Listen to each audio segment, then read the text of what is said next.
1942년 8월 7일 일본군 비행장을 노리고 상륙한 미 해병체 1사단. 손쉽게 일본군이 거의 완성한 비행장을 탈환했으나 일본 항공대 반격이 이어집니다. 일본군은 8월 7일 당일의 공습에서는 별 소득을 거두지 못했고 미군 과달카날 상륙부대에게 최대한 타격을 주고자 8월 8일 다시 공습을 단행합니다.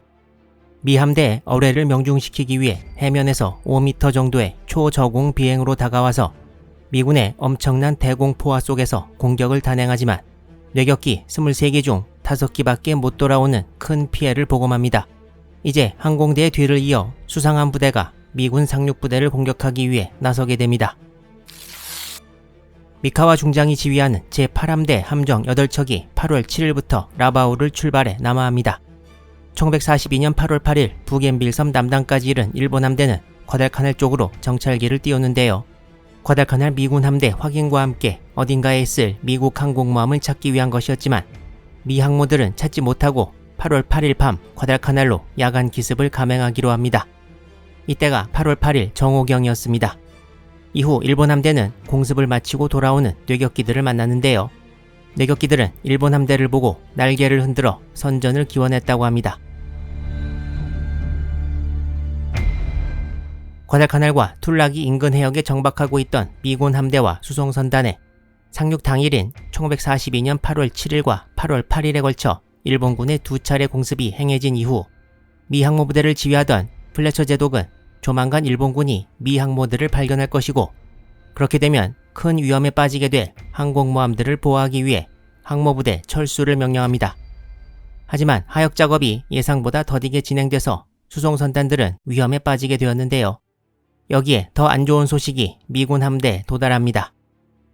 일본군의 2차 공습을 넘긴 지 6시간 정도 지난 오후 6시 45분경 과달카날 함대 쪽으로 일본 순양함들과 구축함들이 가고 있다는 보고가 들어온 것입니다. 이 일본 함정들이 바로 미카와 중장의 제8함대 8척의 공격부대였습니다.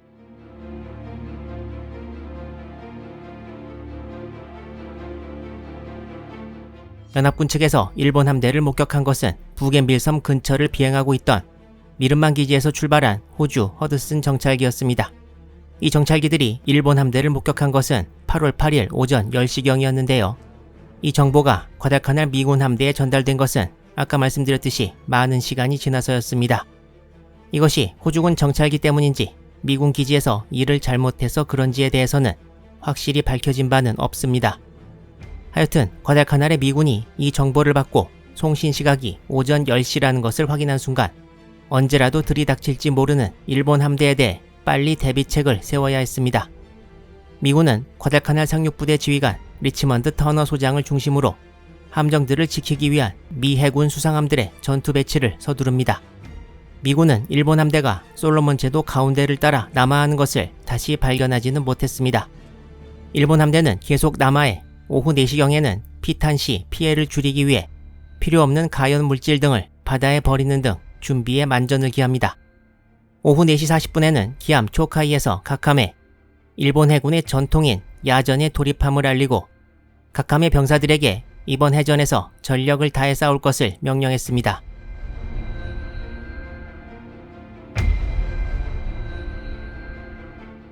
미군과 호주군 함정을 포함한 과달카날의 연합군 함대는 곧 들이닥칠 일본 함대를 막기 위한 방어진을 구축합니다. 먼저 과달카날과 툴라기 근해 상륙 지점 가까이 보급선들이 집중적으로 모여있는 곳에 함정들을 가까이 배치해 수송선단을 보호하는 방어선을 형성했습니다.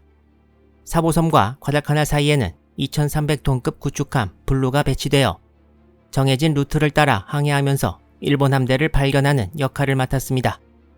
사보섬과 툴라기 사이에도 역시 2300톤급 구축함 랄프 탈벗이 같은 임무를 맡았습니다. 일본군이 동쪽에서 들어올 만약의 경우에 대비해서 이 방면에는 미국 경순양함 산후안, 호주 경순양함 호바트 이외에 미국 구축함 2척이 일본 함대를 막는 임무를 맡았습니다. 연합군은 사보섬 안쪽에 많은 군함을 배치했는데요. 과달카날 쪽을 방어하는 부대는 미국 중순양함 시카고, 호주 중순양함 캔버라, 그리고 미국 구축함 패터슨과 베글리가 배치되었습니다. 툴라기 방향 근해를 방어하는 함정들로는 미국 중순양함 아스토리아, 퀸시, 빈센스, 그리고 구축함 헬름, 윌슨이 배치되어 사각형으로 항로를 만들어 항해하면서 방어 임무를 수행하게 되었습니다. 이렇게 사보섬 안쪽의 연합군 함대는 북부그룹, 남부그룹, 동부그룹으로 나뉘어지게 되었습니다. 다가오는 일본 함대에 대항하는 연합군 함대는 중순양함 7척과 구축함 8척이었는데 각 그룹이 떨어져 있어서 전투 시 어느 정도 다른 그룹을 도와줄 수 있느냐가 관건이었습니다.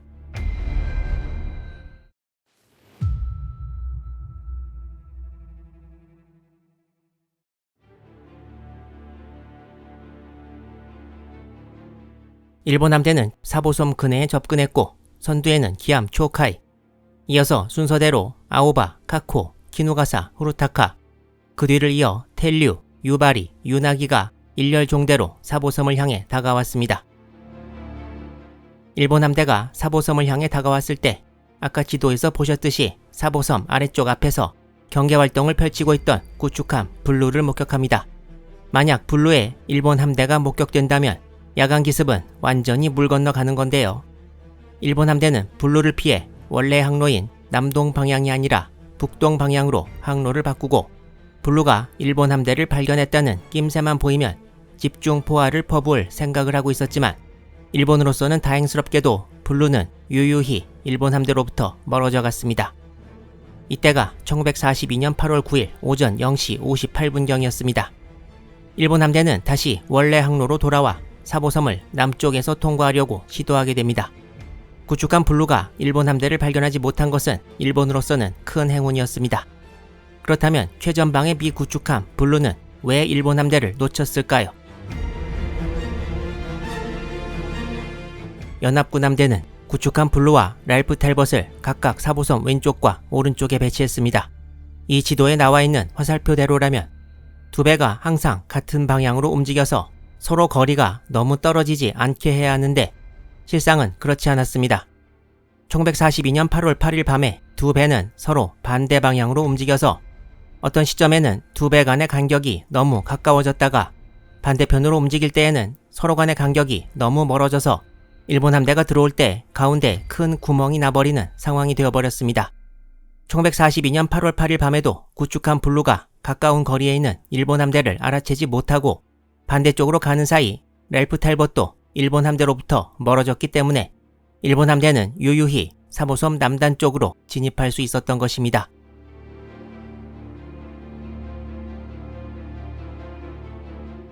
구축함 블루가 가까운 거리에도 불구하고 일본 함대를 발견하지 못한 것에 대해 이후에 여러가지 비판 의견이 나왔습니다. 당시 구축함 블루는 이런 식으로 생긴 SC 레이더를 달고 있었는데요.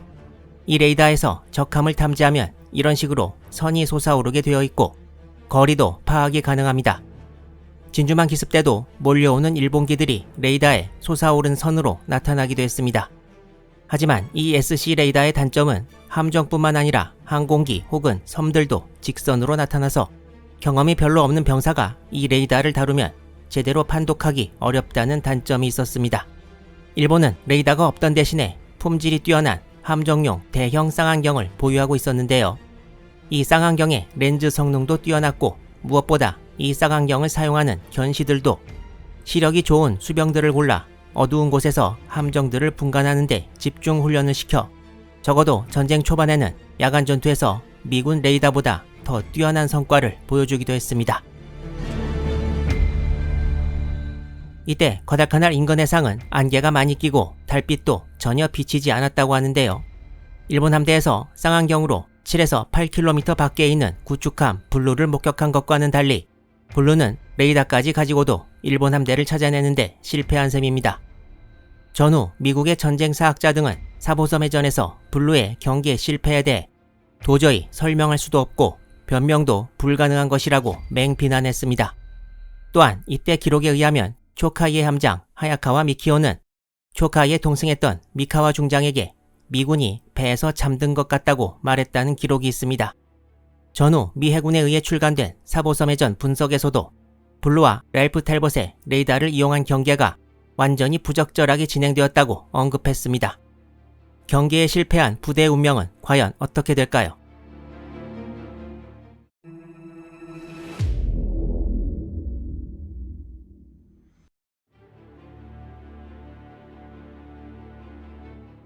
이제 일본 함대 앞에는 연합군 함대 남부그룹의 두 척의 순양함과 두 척의 구축함이 있게 됩니다. 곧 일본 기함 초카이로부터 전군 돌격 명령이 8월 9일 오전 1시 31분에 내려집니다. 전군 돌격 명령이 내려지고 나서 1분 뒤인 1시 32분, 일본 함대 좌연 지근거리에서 연합군 군함 한 척이 목격됩니다. 이 배는 8월 8일의 공습에서 어뢰를 맞은 구축함 자비스였는데요. 단독으로 수리를 위해 호주를 향해 가고 있던 중이었습니다. 후루타카에서 자비스를 향해 어뢰 4발을 발사했으나 전부 빗나갔고, 자비스는 유령선처럼 일본 함대를 유유히 지나쳐 사라집니다. 기록에 의하면 일본 함정에서 자비스의 갑판에 한 명의 수병도 보이지 않는다는 보고를 할 정도로 가깝게 지나갔다고 합니다. 자비스가 일부러 교전을 피한 것인지는 알려져 있지 않습니다. 자비스는 무전 설비가 고장나서 일본 함대의 출현도 보고하지 못했습니다. 일본 함대는 계속 함포 사격을 자제하면서 동쪽으로 연합군 함대를 향해 전진합니다. 그리고 8월 9일 1시 36분, 일본 함대는 미국 중순양함 시카고와 호주 중순양함 캔버라를 목격합니다. 두 함대 간의 거리는 약 12.5km였고, 조금 더 거리가 가까워졌을 때 초카이에서 어뢰 4발을 발사합니다. 이때 연합군 함정들에는 또 하나의 문제가 진행 중이었습니다.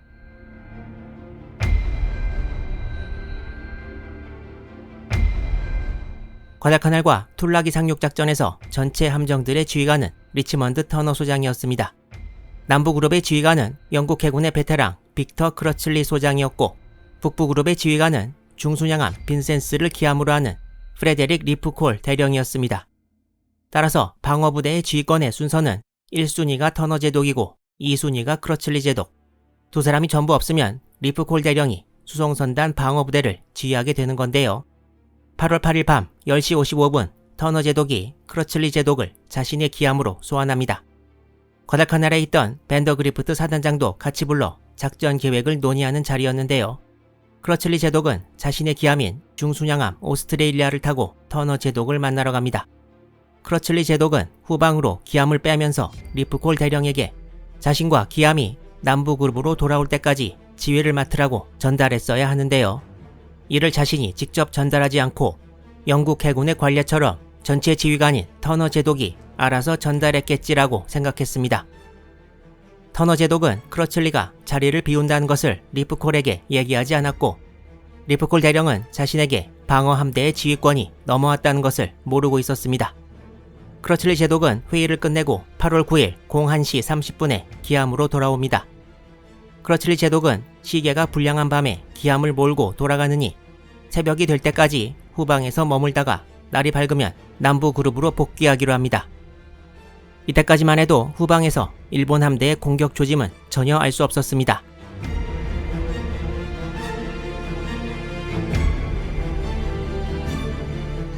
크러즐리 제독이 미복귀를 결정할 당시 이미 일본 함대는 깊숙이 들어와 있었고, 아까 언급했듯이 얼마 되지 않아 초카이에서 어뢰가 발사됩니다. 연합군 남부그룹은 중순양함 한 척이 빠진 채로, 그리고 명령체계가 제대로 수립되지 않은 채 일본군의 공격을 받게 된 것입니다. 초카이가 캔버라를 향해 어뢰 4발을 발사한 8월 9일 오전 1시 36분에서 7분이 지난 오전 1시 43분의 상황입니다. 캔버라와 시카고는 일본 함대 동남쪽에 위치하고 있습니다. 1시 36분에 초카이에서 발사한 어뢰 4발은 1시 43분이 조금 넘어 캔버라에 도달했으나 전부 빗나갔습니다. 이미 1시 36분부터 일본 함대의 각함은 기함의 명령을 기다리지 말고 각함의 판단하에 자유롭게 연합군 함정에 사격을 하도록 되어 있었습니다. 또한 일본 함대는 캔버라, 시카고 방향 이외에 먼 좌현 쪽에도 적함이 있음을 목격합니다. 이때쯤 일본 함대는 남부그룹의 다른 두 함정인 베글리와 패터슨도 확인하게 됩니다. 이때 일본 함대 맨 뒤에 있던 구축함 유나기는 이전에 등장했던 미 구축함 자비스를 쫓아 대열에서 이탈합니다.